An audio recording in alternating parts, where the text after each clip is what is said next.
on va voir là l'étirement en C. L'étirement en C, c'est un étirement qui va permettre d'étirer en fait tout le flanc. Les fixateurs d'omoplate, les abaisseurs d'épaule et un petit peu les muscles des hanches, le carré des jambes et un peu les fessiers. Voilà, cet étirement latéral va être intéressant parce qu'en général on s'étire beaucoup dans le plan antéro-postérieur, donc devant et derrière, mais on oublie un petit peu de faire tout ce qui est rotation et inclinaison. Donc là, pour cet exercice, on va imaginer faire la forme d'un C. Donc on va essayer de se mettre depuis le bas avec une position de croisement des jambes. Donc là, je vais faire l'étirement côté droit. Donc je ravance ma jambe droite par-dessus, je garde mon pied perpendiculaire au sol, je passe la main par-dessus, on imagine un C, comme ça, et je pousse ma main vers le plafond un petit peu plus haut. Je vais me reculer que vous voyez bien le haut de ma main. Là, dans cette position, donc, vous voyez un espèce de C. Et on va essayer de majorer l'étirement. Donc, je pousse ma main vers le haut. Je vais faire un contre-appui avec la main gauche au niveau du flanc. Donc, si je pousse dans l'axe, je vais augmenter mon étirement en projection de ma poussée, donc sur le flanc.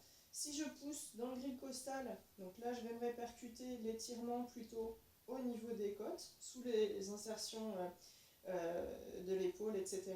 Et si je pousse dans le bassin, à ce moment-là, je vais voir mon action se répercuter plutôt au niveau de la hanche de l'autre côté. Voilà. Donc ça, c'est quelque chose qui est possible de faire à vide. Donc on fait votre placement de l'autre côté, même principe, bras par-dessus la tête. On pousse l'épaule vers le plafond, on laisse tomber la fesse vers le sol, contre-appui en fonction de ce qu'on veut étirer.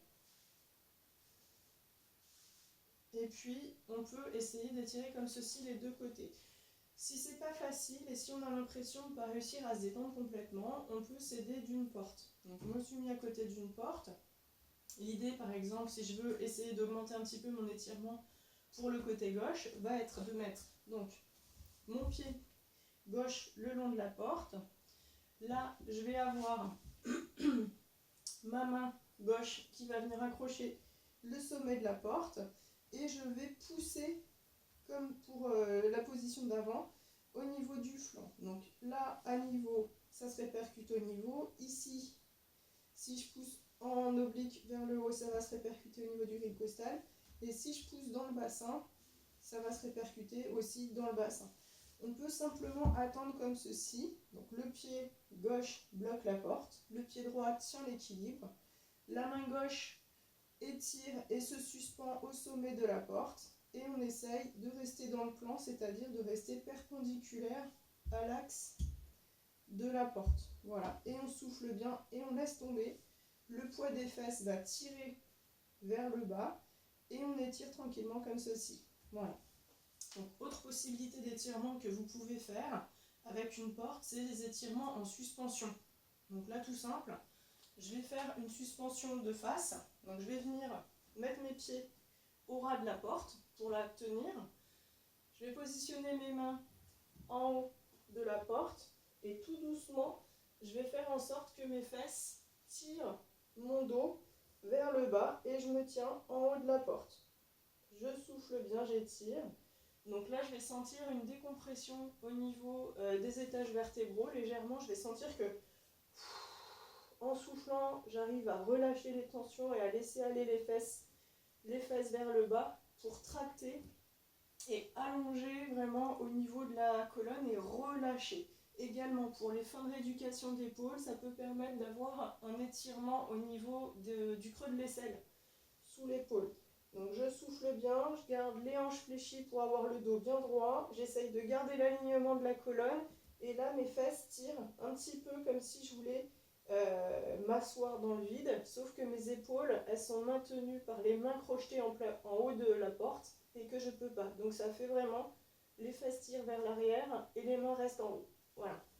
Donc ça, c'est l'étirement en suspension de face. On peut faire la même chose dans l'autre sens. Donc là, il faut être un petit peu plus souple au niveau des épaules. Même principe. On accroche les mains en haut de la porte. On descend les fesses. On plie les genoux. Et là, on laisse tomber les fesses le plus possible. Et ça tracte le dos, les épaules vers le bas. Et on souffle bien. On laisse laisse aller et on se détend. Voilà. Donc prenez le temps de faire ces étirements-là. Essayez de le faire sur des épaules qui sont un petit peu échauffées pour les gens qui sont en rééducation d'épaule. Pourquoi? Parce que quand on est en suspension et qu'on est crocheté avec l'épaule en arrière, on est en amplitude maximum et il se peut qu'effectivement ça finisse d'étirer un petit peu comme le principe de l'araignée, sauf que là on rajoute le poids du corps. Donc progression, échauffement, et on essaye d'y aller tranquillement pour essayer d'assouplir, d'ouvrir l'espace en relâchant au maximum et en respirant profondément. Voilà pour les petits étirements.